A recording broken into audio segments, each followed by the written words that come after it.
The magnificent moves of the aurora, or northern lights. They can be seen over the far northern regions of the world and at the South Pole. And sometimes the beautiful sheets of color move about the sky in wavy patterns or bursts of brightness. But besides sparking the awe and fascination of people lucky enough to see them, the celestial dances of the auroras have provoked a decades-long debate among scientists. Exactly how and where are they being triggered? The question has confounded space scientists for more than 30 years. The sun is continuously shooting off electrically charged gas called solar wind, which blows forcefully across the Earth. Some of the charged particles get caught in the magnetic field that surrounds the Earth, the magnetosphere, stretching it out like rubber bands and showing up as an aurora. Very strong solar winds cause space storms and stress the bands of the magnetosphere, triggering a sudden release of energy called a substorm, stirring the aurora into motion. Okay, you can see a bit of aurora through the clouds at one of the sites. UC Berkeley Space Sciences Laboratory is leading a NASA mission to finally understand how and where auroral substorms happen. This choice of putting together a mission that will study this very focused goal was a combination of the field reaching that level of technical expertise and a nagging question that the field had to resolve. So 0 to 7, it can go 0 to 7. Vasilis Angelopoulos is the principal investigator of the mission, which is called THEMIS, after the Greek goddess of justice. Justice in this case being the final ruling on where auroral substorms are triggered. Aside from greatly broadening our understanding of space, the new knowledge will also help scientists protect astronauts and spacecraft from getting hurt in violent space weather. It is a fantastic opportunity for Berkeley, but it also is a tremendous responsibility.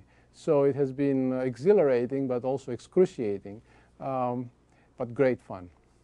Berkeley's proposal for THEMIS beat out 70 other mission proposals when NASA put out a call for its Explorer program. As a collaboration among NASA, Berkeley, UCLA, and space science agencies and universities in Canada, France, Germany, and Austria, THEMIS is a new kind of space mission in many ways. It's a constellation mission, meaning several satellites will be launched together in one rocket and then released into separate but specifically designed orbits. The THEMIS satellites are designed to be placed strategically along the Sun-Earth line and track the flow of energy from one to the other, very much like meteorologists use buoys out in the ocean to track large ocean waves as they move from one buoy to the other in order to understand the flow of atmospheric energy. Berkeley built the instruments for the 5 satellites at the same time, also a first, and will be controlling the route and choreography of the spacecraft throughout the mission. Everybody says, you can't get 5 spacecraft done in that span of time, and we did it anyway. You know, we weren't making hot rods. We were making, we were making Tauruses, we were making Volkswagens. We knew what they needed to be able to do, and so we built that in early. And we built it so that they were easy to manufacture, easy to put together, and easy to test.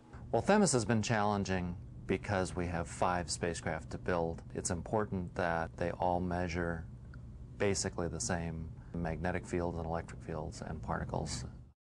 At a cost of $180 million over 3 years, it was a real achievement that the THEMIS project came in on time and on budget. NASA's Dave Sybeck says the investment on THEMIS has been well worth it. This is absolutely the greatest thing that's happened. We're going to have all the information we need to address the questions that have been raised over the past 30 years.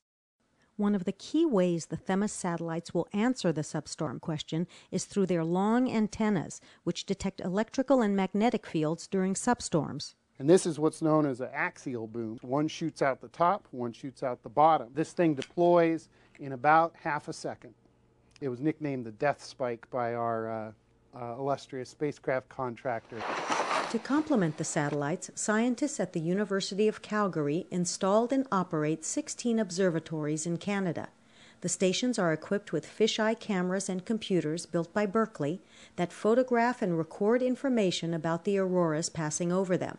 Berkeley runs several more stations in Alaska. The dome protects the lens and the camera from the elements, and they have temperature control so that these little boxes can survive and take the data down and transmit some of the data back to us more or less in real time.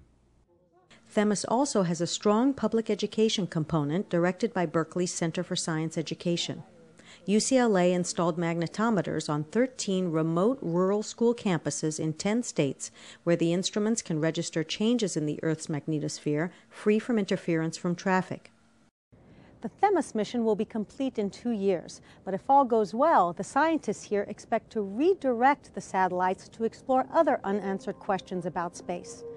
At Berkeley's Space Science Laboratory, this is Roxanne Makashcha.